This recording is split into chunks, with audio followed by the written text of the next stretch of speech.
এখন এই পয়েন্টটাকে কানেক্ট করুন, যেহেতু ফর্সা হওয়ার একটা বিশাল বড় মার্কেট অলরেডি রেডি আছে, তো আমরা তো পরিশ্রম কেন করবো?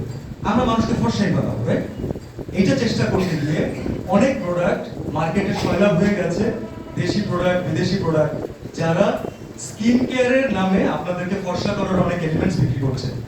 কেউ এটা চিন্তা করছেন না, আপনি যেই খাবারটা খাচ্ছেন, আপনি যে কাপড়টা পরছেন, পার্টিকুলারলি আমি আমার নিজের যেহেতু ওয়াইফ আছে, যাদের ওয়াইফ আছে তারা জানবেন যে তারা মার্কেটে গেলে একটা কাপড় নিয়ে কতবার নাড়াচাড়া করেন, রাইট?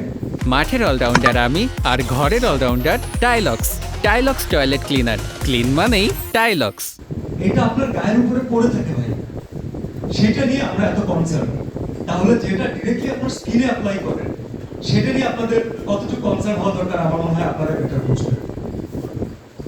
এতটুকু স্বাস্থ্য ঝুঁকি এইটাতে আছে যে আপনার স্কিনে ক্যান্সার পর্যন্ত হতে পারে, এটা সবাই বলছে, কিন্তু বলার পরে সবাই আবার ভুলে যাচ্ছি আমরা, কারণ হচ্ছে এটা প্রপারলি এটাকে ছড়িয়ে দেওয়া হচ্ছে না।